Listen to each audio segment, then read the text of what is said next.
messieurs, bonjour. Permettez-moi tout d'abord, pour ceux que je n'ai pas encore eu l'occasion de croiser, et puisqu'il est important, de vous souhaiter une belle, bonne et heureuse année 2019. Le conseil d'arrondissement aujourd'hui commencera dans un petit quart d'heure, 20 minutes. Nous avons donc la présence de M. Allegrini, médiateur de la ville de Marseille, qui est venu nous faire une présentation de cette fonction. Bon, je vais vous céder la parole. Merci Madame le maire. Madame le maire, Monsieur le sénateur, Mesdames, Messieurs les élus, d'abord merci de m'accueillir dans cette jolie mairie et ça me donne l'occasion de présenter une mission qui peut paraître un peu absconce à certains, difficilement intelligible, sauf à en connaître les contours. Alors, médiateur de la ville de Marseille, ça veut dire quoi?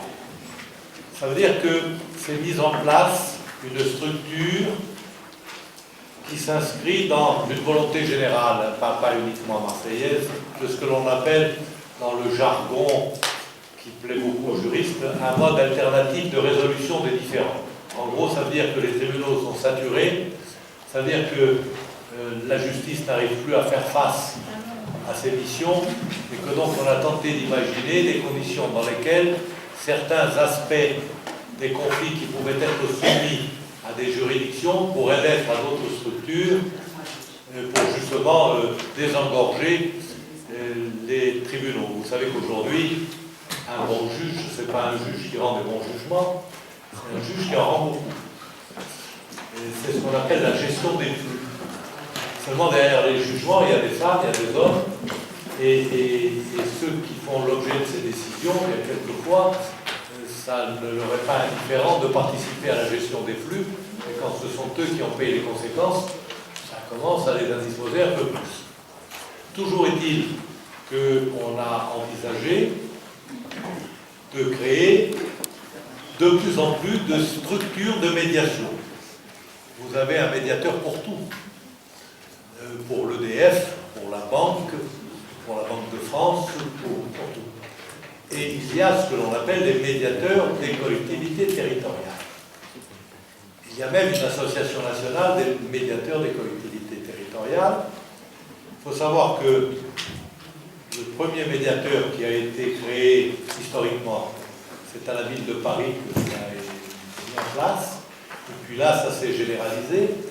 Et depuis quelques années, pratiquement toutes les villes qui ont un peu plus de 100 000 habitants et pas mal d'autres collectivités territoriales, départements ou régions, se sont dotés d'un médiateur. Ce médiateur a une vocation, c'est d'accueillir les doléances de ses concitoyens qui ont à se plaindre de l'administration, en l'espèce, pour ceux qui me concernent, l'administration municipale. Alors, ce n'est pas parce que les gens se plaignent qu'ils ont raison, mais quelquefois il arrive qu'ils se plaignent et qu'ils aient raison. Et je vois sourire madame qui s'occupe de tout ce qui est espace vert, nettoiement et autres, et qui fait l'objet de quelques-unes de mes initiatives épistolaires. Mais je dois dire qu'à la différence d'autres élus, elle me répond. Et elle me répond y compris quand c'est embarrassant pour l'administration qu'elle a sous son autorité. Et il arrive que l'administration soit en flagrant délit, je dirais, disons d'inertie ou de réaction inappropriée. Moi, je ne suis pas là pour polémiquer, mais je suis là éventuellement pour mettre le doigt sur la plaie, pour que la plaie se cautérise. Et il y a deux aspects à la mission qui m'est dévolue. Le premier, c'est de tenter de rapprocher l'administration du citoyen qui a eu à s'en plaindre. Et la deuxième, éventuellement, c'est d'expliquer à cette personne qui me saisit pourquoi elle a tort. Mais j'ai observé que quand les gens savent pourquoi la demande qu'ils ont présentée à l'administration n'a pas été satisfaite, si on prend le temps de leur expliquer, on ne peut pas partir du principe que les gens sont toujours dans une crispation revendicatrice. Eh bien, ils se sentent mieux. Dans tous les cas, ils ont compris. Et ils ont moins d'amertume confrontés à ce refus. Et puis, il arrive que l'administration n'ait pas raison. Et là, je dois dire que je ne suis pas toujours en situation qui m'est facilitée, mais je le dis d'ailleurs dans le rapport que je fais annuellement au maire de Marseille pour rendre mes diligences, parce que c'est le seul compte rendu que je fasse au maire. Pour le reste, il faut que vous sachiez que je suis... La fonction a été créée par le conseil municipal dans une délibération de 2014. J'ai été désigné à cette fonction. Je suis ce qu'on appelle dans ce jargon que je supporte de moins en moins une autorité administrative indépendante. Je veux dire par là que j'ai été nommé pour 6 ans, je ne suis pas révocable, c'est-à-dire que j'ai le droit de déplaire, et je ne suis pas renouvelable. Ce qui veut dire que j'ai encore plus le droit de déplaire, puisque que ça plaise ou que ça ne plaise pas, que j'ai satisfait ou que je n'ai pas satisfait, au bout de 6 ans, c'est-à-dire à la fin de la mandature, sic transit gloria mundi, je rentre chez moi. Ce qui veut dire que je suis complètement... Oui, mais c'est aussi... C'est un élément de confort, parce que je n'ai pas à plaire. Et quand on n'a pas à plaire, on n'a pas peur de déplaire. C'est ainsi qu'il m'est arrivé. Alors, je pourrais vous faire un cours sur le cadre juridique du fonctionnement du médiateur, mais maintenant que je vous ai dit ça, et ça, ça me paraît l'essentiel, non renouvelable, non révocable. C'est une garantie d'indépendance. Après, moi, je suis confronté à l'administration de façon générale. Et cette administration, je la sollicite par l'intermédiaire de sa représentation la plus éminente, c'est-à-dire les élus en charge. Certains me répondent, d'autres me répondent maladroitement, d'autres me répondent pas du tout. J'ai cette année, dans ma besace et dans mon collimateur, un élu que j'ai interrogé 26 fois sur 4 dossiers différents. Je ne vais pas rentrer dans la réponse, mais je peux vous donner... Non, c'est pas moi non plus. Mais elle ne me répond pas toujours ce que je souhaiterais qu'il me soit répondu, mais elle me répond. Et ce qui est la preuve, il y en a d'autres qui me répondent avec une certaine diligence et quelquefois une certaine... Je vais vous donner un exemple. Il y a un élu que je sollicite parce que dans le contrat que passe l'administration qui est passée sous son autorité avec des partenaires, enfin des personnes privées, il est prévu que s'ils payent une certaine somme, ils ne peuvent renoncer à l'abonnement souscrit et à ce paiement que pendant 1 mois. Après, c'est irrévocablement perdu.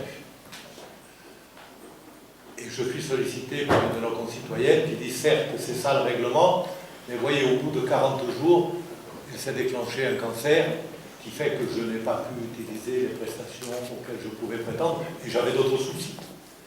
Et je me suis occupé de demander la résiliation de cet abonnement que quand je suis sorti de Paoli Calmer, de comprendre. Et donc j'écris, j'ai dit effectivement le règlement prévoit que, mais madame a cette situation qui est dûment justifiée. On n'obtient pas de certificat de complaisance de Paoli Calmer.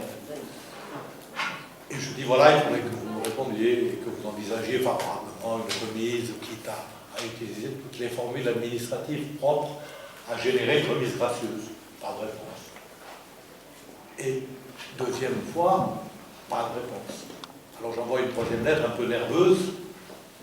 Et là, on me renvoie, mais c'est une erreur de l'administration que j'ai dû considérer, ma lettre sur laquelle il y a marqué à la main, sans doute par l'attaché de cabinet ou quelqu'un, préparer une réponse à la signature de.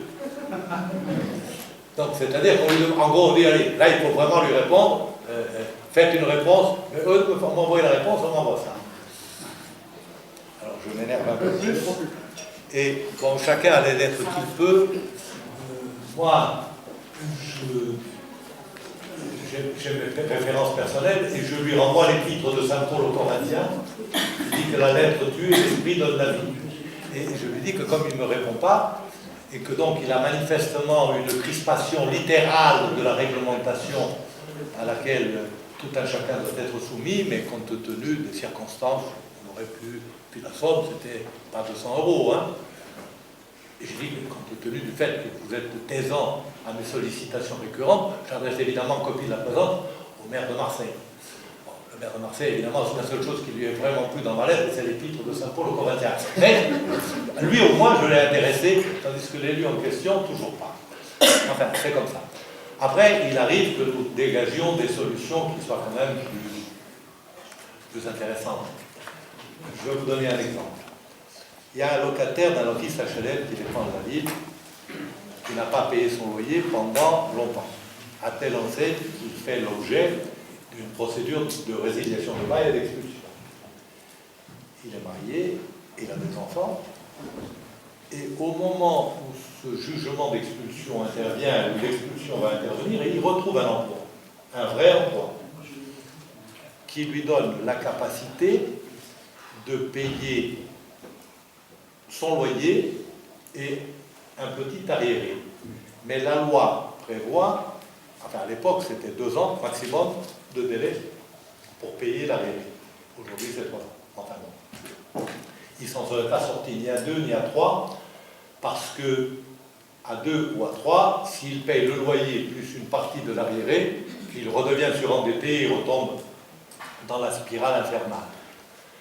Je convainc le directeur et le président de l'office HLM de lui accorder non pas 2 ans, non pas 3, mais 5 ans de délai. Ce qui permet quoi? Ce qui permet à ce locataire de rester dans les lieux, à sa famille de rester dans les lieux, lui de continuer à vivre à peu près normalement, et l'office HLM non seulement encaisse le loyer en cours, mais quitte à le récupérer sur 5 ans, il récupère quand même l'arriéré.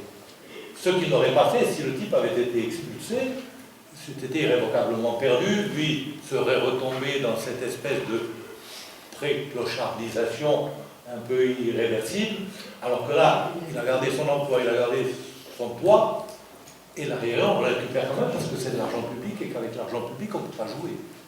Il n'y en a déjà pas beaucoup, si en plus on le gaspille, c'est fichu. Voilà un exemple parmi d'autres. Il y a un exemple récent dans une rue des quartiers sud de Marseille. Le service des espaces verts ont coupé un arbre. Parce qu'il fallait le couper. Et ils l'ont coupé au tronc à 1 mètre de haut. Comme le mur d'enceinte de la villa d'à côté fait 2 mètres, ça fait un bel escalier pour entrer dans la villa. Donc la personne s'émeut en disant la mairie a coupé un arbre. Bon, ne conteste pas l'opportunité de la coupe de l'arbre, parce que manifestement il était malade, il fallait le couper. Mais ils ont coupé le tronc, ils ont fait véritablement un marchepied pour les cambrioleurs. Donc moi je suis un peu en colère. Bon, non mais pas moi, c'est le monsieur qui est en colère. En plus il est avocat et c'est un peu, moi qui le connais un peu, c'est un garçon pénible. Mais j'ai écrit à l'adjoint chargé des espaces verts, mais qui me répond. Pas nécessairement pour que je puisse donner pleinement satisfaction, mais il me répond. Contrairement à d'autres. Voilà. Donc le champ d'activité qui est le mien est très large. Il touche même à certains aspects dont je pourrais éventuellement me défaire. C'est tout ce qui touche à ce que j'appelle la relation de voisinage. Et la relation de voisinage, ça peut être un facteur d'harmonie ou un facteur de rupture de cette harmonie et donc de la qualité de vie des gens. Il faut que les gens réapprennent toujours à vivre ensemble. Quelquefois, il faut le leur réapprendre. Vous savez, d'expérience, là où c'est le plus difficile, je vois ma collaboratrice là-bas qui rigole un peu, mais c'est chez les bobos. J'ai dans le 7e arrondissement des pathologies qui ne peuvent pas surgir ailleurs. Des gens qui vous disent, cette rue, certes, elle est interdite au stationnement, mais on se connaît tous. Donc on s'arrange entre nous. Et là, il y a monsieur Untel qui a acheté une maison, et lui, il a son garage, il ne veut pas qu'on se garde devant chez lui. Bah, c'est un garage. Et il n'a pas envie de se garer dans la rue là où c'est interdit. Enfin bref, il veut respecter le code de la route. Mais respectant le code de la route, il porte atteinte à notre modus vivendi qui était là parce que nous sommes là depuis longtemps, et puis ceux qui ne sont pas là depuis longtemps, je suis allé les voir quand même. Alors, chacun a son mode de réaction, mais bon, ils se tutoient tous, même quand ils se connaissent depuis 15 jours.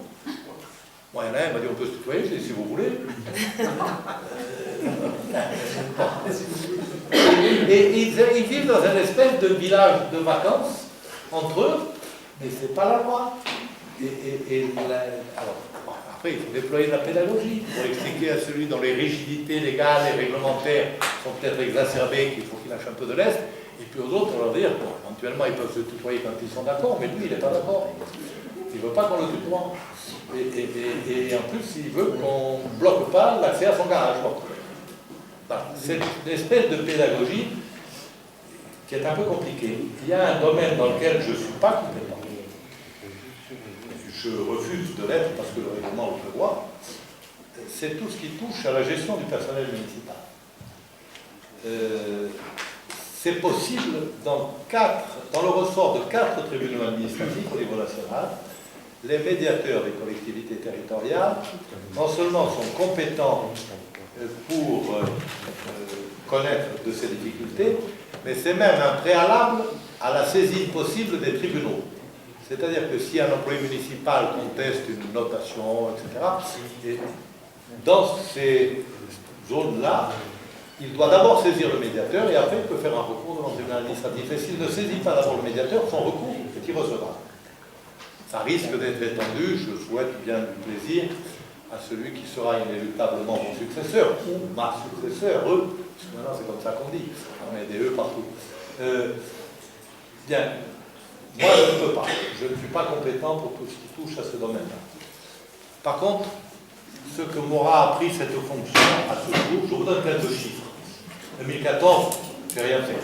J'ai été nommé, mais le temps de trouver des bureaux, des collaborateurs, de mettre en place la mission, on était en 2015. 2015, 62 dossiers, bravo. 2016, 62 dossiers, pour des raisons vraiment techniques. Plus d'internet pendant 6 mois, pas de téléphone pendant 4 mois, non, c'était... J'ai envoyé un rapport au maire, rude, et plus d'ascenseur quand vous êtes au 6e étage, vous ne recevez pas les gens, sauf à leur demander de produire avant un certificat d'aptitude à la moyenne montagne, parce que sinon vous avez un problème. Qui place un cours de route. Et 2017, 78 dossiers. 2018, 139 dossiers. Ce qui prouve que quand je prends mon bâton de pèlerin et que je vais voir les maires de secteur et qu'ils veulent bien me concéder quelques minutes de leur conseil d'arrondissement, ça porte quelques fruits et on commence à prendre conscience de l'existence de cette espèce de personnages un peu curieux, dont je dois vous dire qu'au début, y compris mes amis, pensaient que c'était un pansement gastrique pour soigner les humeurs d'un élu qui ne l'était plus. On ne me connaît pas peut-être assez quand on pense ça, mais j'ai une vie assez riche d'activités. Et j'aurais pu continuer à ne travailler que 12 heures par jour sans avoir cette activité. Aujourd'hui, j'ai un peu levé les pieds, puisque depuis 3 semaines, je suis un honorable retraité. Mais pas comme médiateur. Et comme médiateur, voyez-vous, j'ai appris quelque chose. Et peut-être que j'aurais dû être médiateur avant d'être élu. Si j'avais été médiateur avant d'être élu, je pense que j'aurais peut-être été un meilleur élu. Je ne dis pas que j'ai été le plus mauvais, mais on est toujours perfectible. Je l'ai gardé en exergue de ce petit flyer. Mais la devise que j'ai adoptée, c'est tout le monde peut se tromper. Même vous, même nous. Si on parle du principe que tout le monde peut se tromper, tout le monde a déjà fait un pas en avant. Les autres, ça suit. Quand l'administration accepte de sortir de derrière l'anonymat de son guichet, qu'il soit virtuel ou physique, lorsque l'administration accepte de dire aux gens pourquoi ils sont dans cette situation, quelquefois ça touche à la dispute autour de la propriété d'un tombeau entre, j'allais dire, beaux-frères et belles-sœurs, puisqu'il y a des familles recomposées et après on se dispute à la tombe. On crie là où on devrait avoir du silence et de la prière. Eh bien, quand on arrive à rapprocher les gens de l'idée que peut-être ils se trompent, pas sûr, mais peut-être, à partir de ce moment-là, la porte est ouverte, le dialogue se renoue et la vie sociale peut se réinstaller. C'est l'objectif à la fois gigantesque et modeste que je me suis assigné. Je ne suis pas certain d'y arriver toujours, mais le message que je suis venu vous livrer aujourd'hui, comme je l'ai livré à vos collègues, et je vous remercie encore une fois de nous donner cette opportunité, c'est que vous êtes élus, donc vous êtes les premiers sollicités. Vous êtes les premiers sollicités.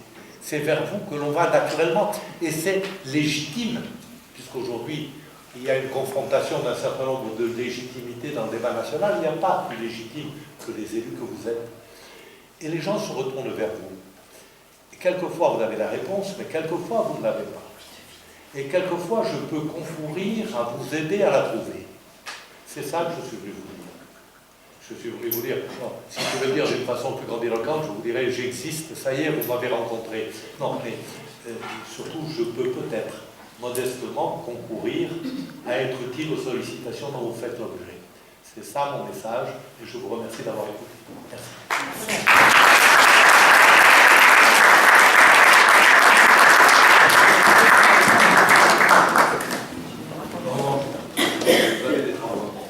Merci. Merci beaucoup.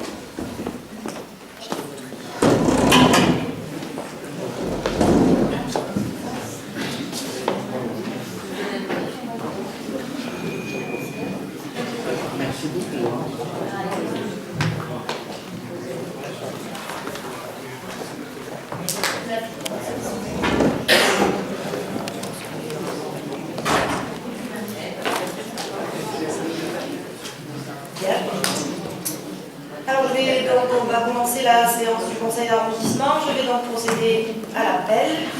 Madame Ajus, Monsieur Anibalji, pouvoir Madame Arouche, Monsieur Arbona, Monsieur Hazard, Monsieur Azibi, Monsieur Bobal, Madame Ben Salama, Monsieur Besnaïnou, Madame Bétuzi, Monsieur Caroteluto, Madame Cordier, Madame D'Angio, Monsieur Datilo, Madame Debord, Monsieur Delage, excusez, Madame Delaval, Madame Dinocera, Monsieur Dudiozer, Madame Duguay, Madame Farkas, Madame Gallo, Monsieur Garcia, Monsieur Georgie, Madame Drac, Madame Arbouche, Monsieur Erzala, Madame Ondamiard, Monsieur Obsépian, excusez, Monsieur Joshua, Monsieur Lamy, Madame Lelouis, Madame Macaluso, excusez, Monsieur Madjo, Monsieur Marchal, alors Monsieur Marie, excusez, Madame Masse, Monsieur Maury, excusez, Monsieur Miron, pouvoir Madame Cordier, Monsieur Monti, Madame Moustakia, Madame Patrici, devrait pas tarder,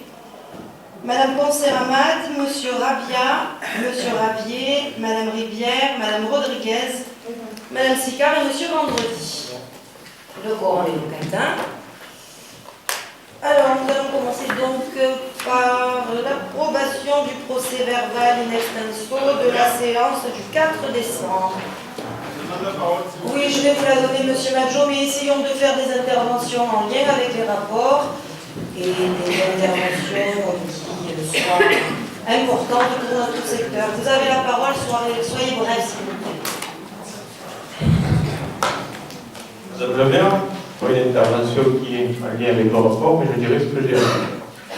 Madame le maire, lors du dernier conseil d'arrondissement, il est de notoriété publique, que j'ai été victime de menaces, bon, ça fait rire certains, c'est très rigolo. J'ai été victime de menaces de la part d'un de vos élus. Aussi, j'attendais avec impatience de recevoir le procès verbal in extenso.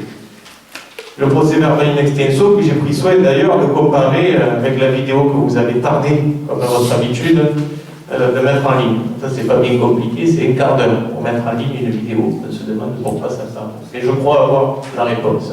Probablement pour la même raison que celle concernant l'affaire du carburant. Et là, qu'est-ce que je vois dans le procès verbal in extenso? Je vois marqué brouhaha, propos inaudibles. Excusez-moi, Madame le maire, mais il n'y avait pas besoin de porter un appareil auditif pour entendre ce qui s'est dit la dernière fois. On l'a tous entendu et on l'a même entendu dans la vidéo que vous avez pris soin de publier. Alors, Alors, oui, je l'ai téléchargé. D'ailleurs, je suis un peu parano. Vous savez ce que j'ai fait? Parce que je trouve qu'il y a beaucoup de bruit dans cette vidéo. Et je l'ai envoyé à un expert, justement, pour la faire analyser, cette vidéo. Parce que je suis parano, on ne se refait pas là. Et moi, je suis quelqu'un qui a besoin d'être rassuré. Donc, on va la faire expertiser, on va voir s'il n'y a rien. S'il n'y a rien, tout va bien, à la rigueur. Moi, je demandais tout ça. Il y en a d'autres Alors, à faire, apparemment. oui, j'ai beaucoup de temps à faire. Et concernant justement l'intervention, puisque effectivement c'est de ça dont il s'agit, j'aimerais citer un proverbe de Georges Maury.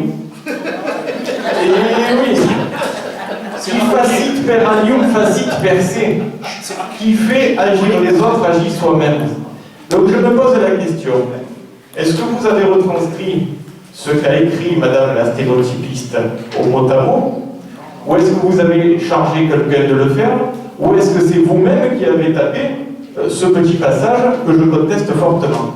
Alors, peut-être que vous allez nous donner la réponse, parce que j'ai cru comprendre que vous avez fait venir le médiateur de la ville, que vous aviez une volonté de transparence. Auquel cas, d'ailleurs, puisque j'ai reçu encore une réponse de la CADA pour les documents que je vous demandais, voilà, le dossier suit son cours, j'aimerais éviter le tribunal administratif. Je vous invite à consulter votre boîte mail, monsieur Maggio. Ah, mais je l'ai consulté, j'ai rien reçu, madame. Regardez, monsieur Maggio. J'ai rien reçu. Je vous invite à Et je vais revérifier. téléphoner à la CADA, mais c'est pas un problème. Hein. Moi, je demande d'être rassuré, madame la maire. Donc, je vais quand même demander à monsieur Allegrini ce qu'il en pense. Effectivement, vous avez raison. Si ça peut nous éviter des procédures, eh bien, j'allais dire qu'il en soit ainsi. Amen. Ceci étant dit, monsieur Joshua, vous avez la parole.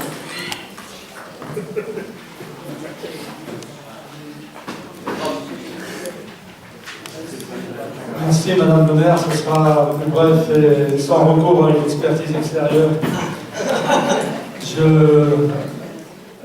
À chaque fois, la question se repose, donc je vous la repose. Maintenant, vous la connaissez par cœur. Est-ce que mon collègue Stéphane Marie, qui n'est pas là, mais c'est lui qui d'habitude pose cette question, je me permets de la poser. Est-ce que nous avons enfin, nous, un groupe collectif, eu à disposition des frais occasionnés pour la mairie par vos vœux qui sont de plus en plus dispendieux? Jusqu'à maintenant, il vous a été demandé la chose. Je ne sais pas si ça a été accordé. À chaque fois, vous dites qu'il n'y a pas de problème, il suffit de la demander, on l'aura. Je ne sais pas si ça a été fait. On l'aura, parce que cette fois-ci, ce n'est pas seulement des vœux que nous avons eu aussi des vœux. Mais nous avons eu un véritable lancement de campagne électorale à une échelle qui dépasse celle de notre secteur, du moins de ce que j'ai pu en lire dans la presse. Et je sais que la presse ne est pas favorable aux réformes, je connais tout ça. Est-ce que, en tout cas, fermons cette parenthèse, est-ce que c'est le cas dans le compte rendu de l'extension, la question déjà d'avant? Je la pose maintenant pour qu'elle soit de nouveau une extension au compte rendu d'après. Est-ce que oui ou non, nous finirons par avoir les frais occasionnés par le type de vœu que vous avez décidé? Merci, monsieur Joshua. Je vous répondrai, on a déjà proposé à monsieur Marie de se rapprocher de la directrice de cabinet à ce sujet, chose, sauf erreur de ma part, il n'a toujours sa tête. Ceci étant dit, donc je mets le procès verbal in extenso au vote. Qui est d'avis d'approuver ce procès verbal? Alors, qui vote contre le procès verbal? Pas d'abstention, je suppose. Le procès verbal est donc adopté. Alors, nous allons passer à l'examen de l'ordre du jour. Il y a très peu de rapports, 7. Donc, j'espère que la séance sera rapide. Le premier rapport, Madame Le Louis.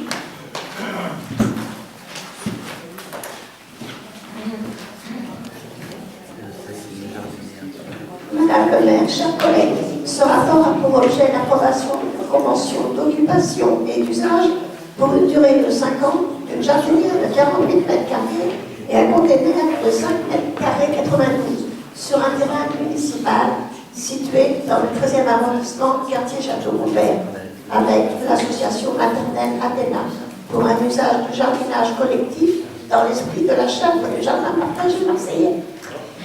Compte tenu du but non lucratif de l'activité de l'association et du fait que la gestion de ces équipements satisfait l'intérêt général du local, cette mise à disposition est consentie à titre gratuit.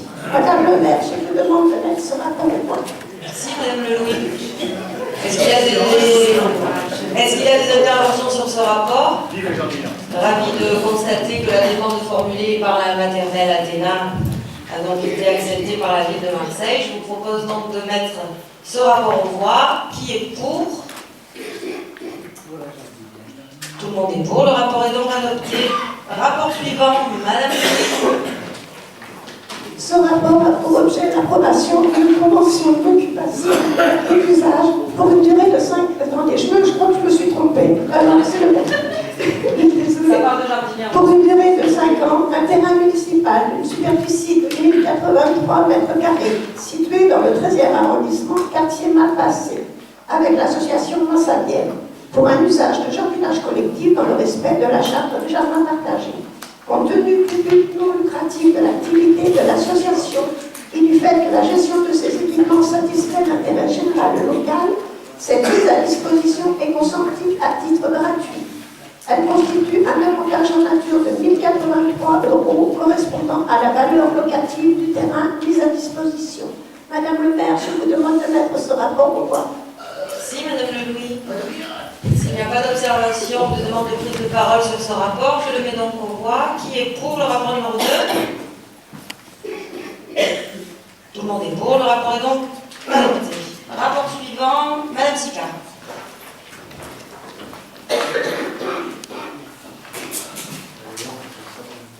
Madame le maire, chers collègues, ce rapport a pour objet l'approbation de la garantie à hauteur de 55% pour le remboursement d'un prêt d'un montant de 43 671 € que la société Solia se propose de contracter auprès de la Caisse des dépôts et consignations. Ce prêt est destiné à l'acquisition et à l'amélioration d'un type 3, lot numéro 67 de la résidence Super Belvédère, 6 au 57 rue Louis Merlino, dans le 14e arrondissement. L'unité prévisionnelle annuelle garantie est de 752 €. Comme d'habitude, la garantie de la collectivité est accordée pour la durée totale du contrat de prêt et jusqu'au complet remboursement de celui-ci et porte sur l'ensemble des sommes contractuellement dues par l'emprunteur dont il ne serait pas acquitté à la date d'exigibilité. Madame le maire, je vous demande de mettre ce rapport. Merci Madame Sicard. Y a-t-il des demandes de prise de parole? Non. Nous allons donc passer au vote. Qui est pour le rapport numéro 3?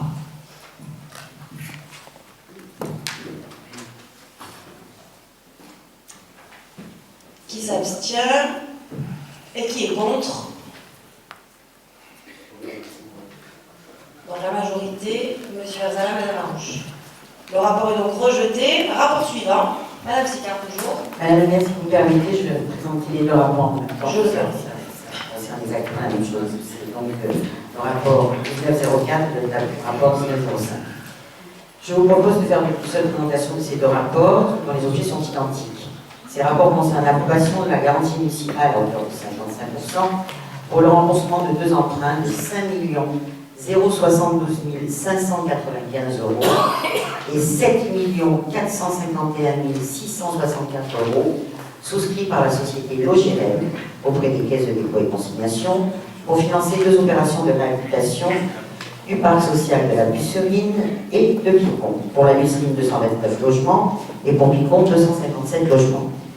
Ces opérations s'inscrivent dans le cadre du PRU de Saint-Barthélemy Picon-Busserine et sont censées améliorer le confort et la sécurité des locataires sans hausse de loyer.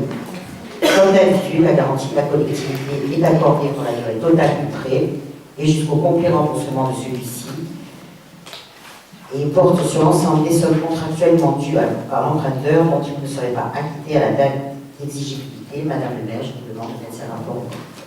C'est Madame Sicard. Monsieur Joshua.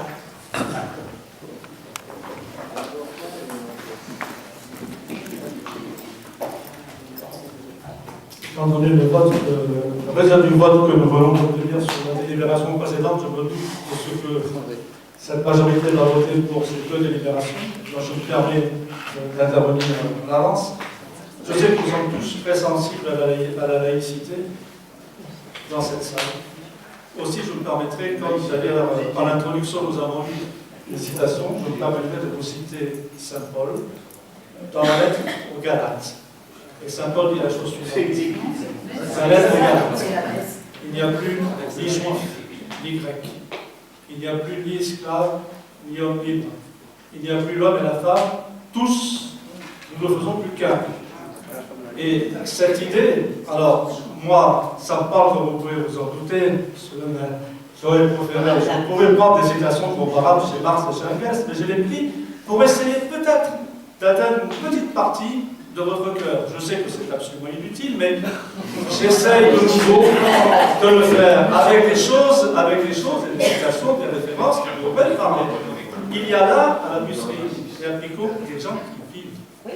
Des gens qui ont besoin d'une rénovation effective de leur logement. Nous allons discuter 100 fois les conditions dans lesquelles c'est fait, ça se discute. Mais le fait de les obliger à continuer à vivre dans des conditions qui sont des conditions inacceptables, et nous savons ce que ça veut dire maintenant à Marseille, inacceptable. Nous savons, d'accord, 100 000 personnes dans cette ville, et la Busserie et Picon en font partie. Donc il faut absolument faire en sorte que ceci puisse être fait à des conditions que l'on peut discuter. On pourrait discuter, savoir comment marchent les emprunts, vous connaissez les argumentations, nous avons échangé, maintenant nous arrivons presque en fin de législature, donc on ne va pas recommencer encore. Nous savons tout ça, mais nous ne pouvons pas dire aux gens, on va continuer comme avant, ça n'est pas possible. Surtout après ce qui s'est passé récemment dans la ville, à la rue d'Aubagne. Supposons que, je ne sais pas si c'est le cas, mais supposons que cette réhabilitation soit une réhabilitation d'une urgence telle que si on ne les fait pas, nous aurons les mêmes situations. Ceux qui auront pris la responsabilité de voter contre prendront une responsabilité d'une grande importance. Alors bien sûr, il y a les conditions financières, il y en a d'autres, amenées par les habitants, parce qu'eux aussi ont des choses à dire là-dessus. Ça se fait très souvent en dehors d'eux, ça se fait très souvent en dehors de leurs sentiments. De la manière, ils voudraient faire des choses, on le fait autrement, même des fois c'est au même prix, ça ne change rien, c'est quand même autre chose qui est fait. Il y a la question, qui n'est pas négligeable, de savoir dans tous ces travaux-là, il y a la possibilité d'embaucher déjà des gens, il n'y a pas que des emplois hyper qualifiés pour faire ça. Il y a des gens de ces cités qui demanderaient à pouvoir y aller. On pourrait le mettre comme condition, ça n'est jamais possible. J'ai été élu, il fut longtemps, dans le 15-16, avec Guy Hermier qui était maire à l'époque, et nous avions obtenu ça pour le chantier qui a donné le Grand Littoral par la suite. Donc une partie au moins de la chose. C'est pas déraisonnable. Hein, bon, c'est des choses qui pourraient se discuter. C'est ce que demandent les populations. Mais de grâce, si l'on suit ce que vient de dire, enfin, de rappeler ce que dit Saint Paul aux Galates, alors je ne sais pas, depuis le temps, il aurait peut-être maintenant, s'il était là, envoyé une lettre aussi à Saint-Joseph, à la mairie de Saint-Joseph, une lettre pour expliquer que oui, nous faisons tous qu'un. Alors, de grâce, puisque nous sommes aujourd'hui en train de rendre grâce, de grâce, sur ces délibérations et ce type de délibération, arrêtez d'avoir une position idéologique. Il faut avoir une position sur le fond, une position humaine. Après, la discussion peut s'ouvrir, technique, financière, etc. Mais d'abord de dire, oui, il est légitime que les gens ne soient pas obligés de vivre d'une manière insalubre dans cette ville. Et pour ceux qui prétendent vouloir gouverner cette ville plus tard, alors c'est une indication fantastique. Est-ce que oui ou non, il y aura un effort qui sera fait pour les 100 000 personnes qui sont dans les logements insalubres? Et à commencer par la Busserie et Picon, puisque c'est le cas, on va discuter de Maison Blanche, je ne sais pas ce que vous voterez sur Maison Blanche, on verra tout à l'heure, c'est le cas. Donc c'est une discussion vraiment fondamentale. Il y a l'aspect humain, il y a l'aspect matériel, il y a l'aspect de responsabilité quand on est des élus. Et je pense que si pour une fois vous pouviez changer vos votes sur ces questions-là, franchement, c'est pas moi qui m'en plaindrai. Je pense que ce serait une bonne chose qu'on puisse avancer et dire aux populations, on a pris conscience de ce qui se passe et nous prenons nos responsabilités. Bien, y a-t-il d'autres interventions? Je ne vais pas répéter, M. Joshua, ce qu'on répète depuis 4 ans et demi, maintenant presque 5 ans. J'avais dit qu'on voulait laisser les gens dans cette situation. C'est pas acceptable de laisser les habitants vivre dans des appartements, dans des immeubles insalubres. On vous a expliqué à plusieurs reprises que c'était sur le montage financier, sur la garantie d'emprunt qui nous poussait à voter contre en conseil d'arrondissement. Donc voilà, je ne vais pas rentrer à nouveau dans les détails que l'on vous a déjà donnés lors des autres séances du conseil d'arrondissement. Mais voilà la position qui est la nôtre sur ce type de dossier. Je vais donc mettre le rapport numéro 4 au vote. Qui est pour le rapport numéro 4? Bon, je suppose même vote que le 3 peut-être. Pour. Oui, oui. Pour. Qui est contre le rapport numéro 4? Voilà, donc pas d'abstention. Le rapport est donc rejeté. Rapport numéro 5, même vote? Même vote. Le rapport est donc également rejeté. Nous allons passer au rapport numéro 6. Monsieur Duclauzer, s'il vous plaît. Madame le maire, mes chers collègues, mesdames et messieurs, ce rapport concerne la copropriété Maison Blanche située au Canet dans le 14e arrondissement. Je rappelle que cet ensemble est une copropriété privée et norme d'habitat gérée par un office HLM. Alors nous connaissons tous la situation de cet ensemble qui nous est rappelée dans ce rapport. Maison Blanche figure parmi les 10 grandes copropriétés les plus dégradées de la ville de Marseille. Elle comprend 220 logements et seulement 11 propriétaires occupants, soit 209 propriétaires bailleurs, avec bien sûr son lot de marchands de sommeil. Ce rapport propose de retirer au maire de Marseille l'exercice de sa délégation relative au droit de préemption sur le périmètre de cette copropriété pour la transférer à l'établissement public foncier PACA. Il propose également de financer un engagement de 5 millions d'euros pour une première phase qui permettra d'une part de lancer des études nécessaires à la définition d'un projet cohérent et d'autre part, je cite dans le rapport, de freiner le processus de dégradation du bâti et d'assurer aux occupants des conditions de vie satisfaisantes dans l'attente de la définition de ce projet. Parce que nous sommes des élus responsables et compte tenu de l'état de dégradation avancé de cet immeuble, en particulier des parties communes, nous voterons favorablement sur ce rapport afin que les mesures de première urgence soient prises pour la mise en sécurité des habitants. Cependant, je me dois de rappeler ici que la situation de Maison Blanche est connue depuis longtemps. Ici même, il y a 2 ans, en mars 2017, nous votions un rapport pour le financement d'études visant à, je cite, définir les modalités d'intervention sur la copropriété de Maison Blanche. Je disais à l'époque, dans la présentation de ce rapport, je cite in extenso le procès-verbal du 29 mars 2017, ouvrez les guillemets, la question de l'insalubrité de Maison Blanche est connue depuis longtemps des pouvoirs publics. Cette copropriété a déjà fait l'objet depuis 1997 de plusieurs diagnostics urbains qui n'ont abouti à rien. Nous pensons donc qu'il serait temps d'arrêter de jeter l'argent par les fenêtres dans des études sans lendemain et de se demander si le coût d'une démolition ne serait pas plus approprié plutôt que celui d'une réhabilitation massive. Fermez les guillemets. Aujourd'hui, force est de constater que rien n'a été fait et que la situation n'a pas évolué. Aucune décision, ni même aucune piste n'est d'ailleurs donnée dans ce rapport pour savoir si l'on s'achemine vers une réhabilitation ou une destruction de cet immeuble. Nous espérons donc que les tergiversations vont enfin maintenant laisser place à l'action et que ces 5 millions d'euros seront utilement utilisés. Sans quoi, ce sera à nouveau un potaire coûteux sur une jambe de bois, et cela, ce n'est pas moi qui le dis, M. Joshua, mais la Marseillaise dans son édition du 24 janvier dernier. Non, si c'est la Bible, Madame le maire, vous pouvez bien vous si c'est la renseigner Bible en rouge, rapport. on est tranquille. Merci, Monsieur Duclauzer. Y a-t-il des demandes de prise de parole sur ce rapport? Madame Ondamien.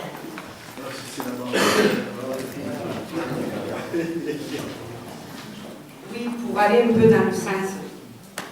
Comme Je quoi? viens de dire, monsieur Comme le dosaire, mais quand même mettant un certain nombre de choses. Je voulais dire que tout vient après à qui c'est attendre. Il aura fallu 2 drames, celui de la rue d'Aubagne et de la petite fille tombée du balcon en juillet dernier. Oui, mais c'est 2 drames quand même. Pas la même chose.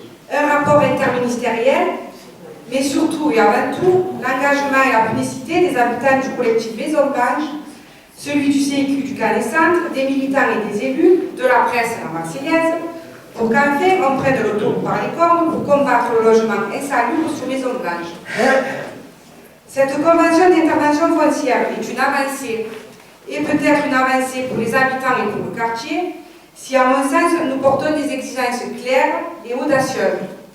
La première est qu'une réunion d'information ait lieu assez rapidement pour expliquer la convention aux habitants de Maison Blanche et du Canet et bien développer toutes les étapes de la peut-être réhabilitation. La parole des habitants doit être entendue et respectée. Il doit y avoir une véritable concertation et pas un effet de communication, mais une réelle concertation où les habitants pourront décider de leur carte de vie Durant la réhabilitation, il doit y avoir une maison de projet ouverte pour aider les habitants, les propriétaires et les associations à comprendre et à suivre l'évolution du projet. La seconde, et ça va dans le sens de ce que me disait M. Joshua tout à l'heure, est que dès à présent, soit posé aux décideurs publics l'accès à la formation et à l'emploi aux habitants dans le cadre de la réhabilitation.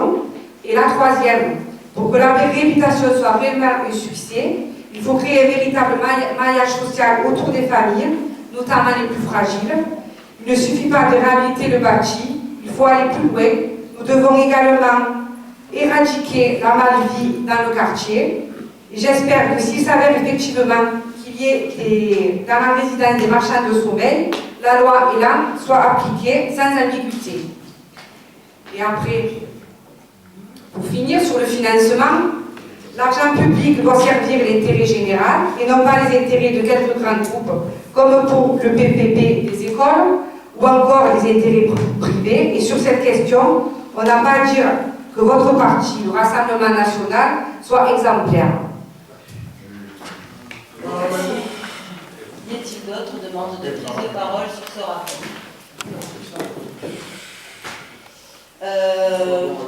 Monsieur Dudiezer a présenté le rapport et vous a expliqué donc, le vote qui était le nôtre, mais les inquiétudes aussi qui sont les nôtres aujourd'hui.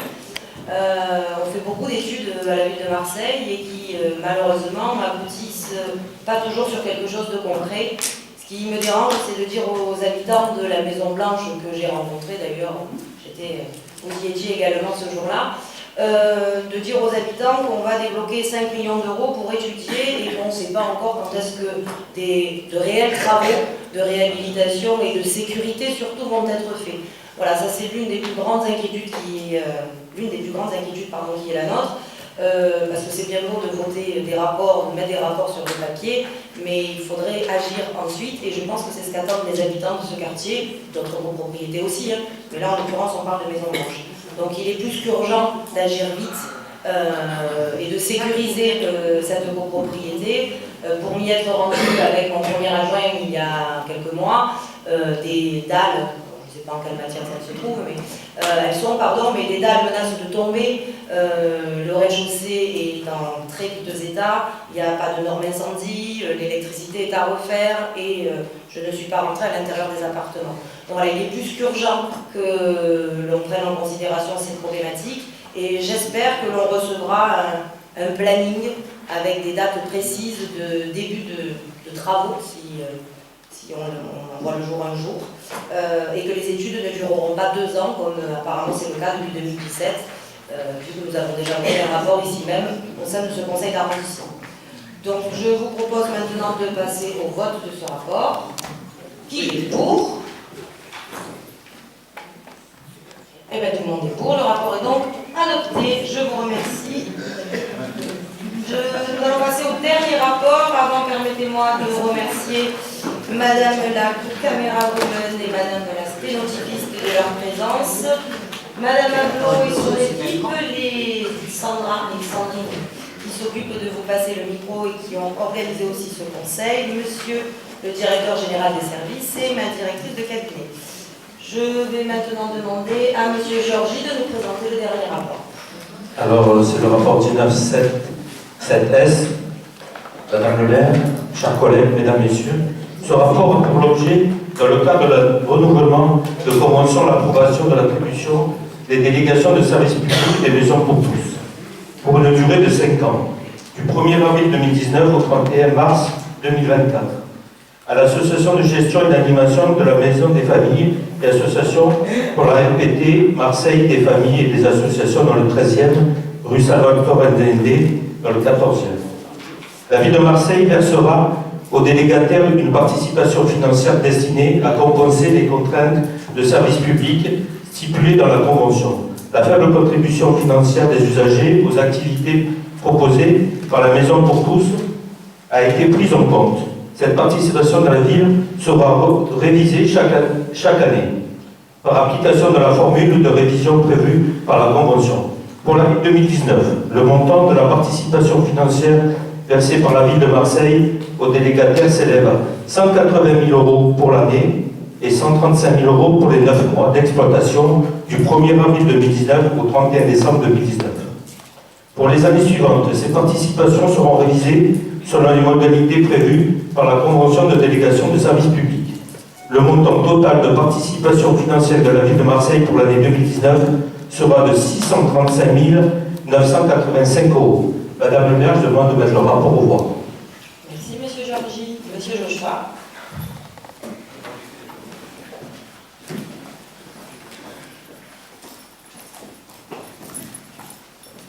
C'est bon, nécessité d'intervenir, parce que je ne sais pas ce que vous allez voter. C'est toujours le même problème, ce n'est pas été indiqué.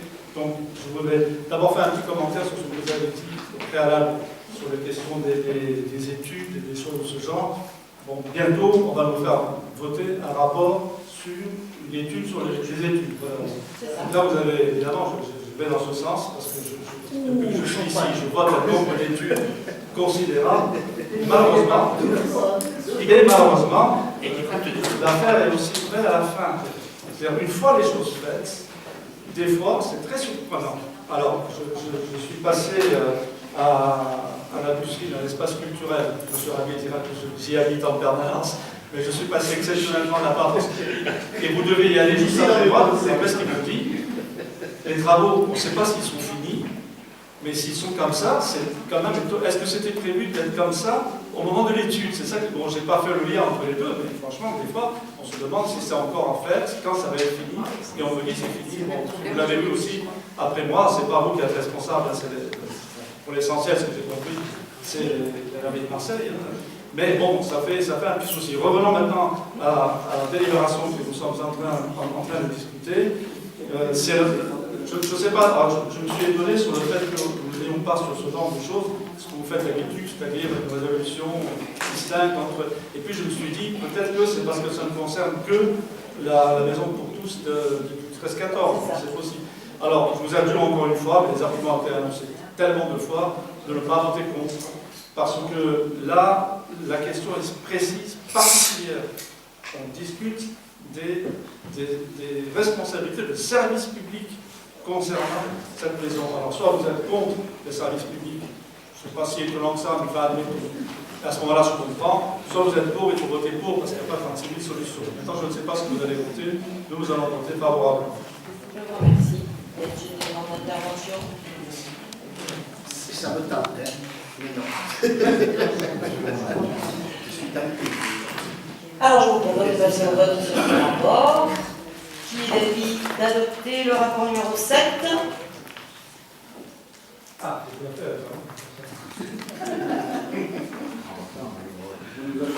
Qui s'abstient sur le rapport numéro 7 et qui vote contre le rapport numéro 7? Donc la majorité, monsieur Madame Marche. Le rapport est donc rejeté. L'ordre du jour étant atteint, la séance du Conseil est levée. Je vous souhaite de passer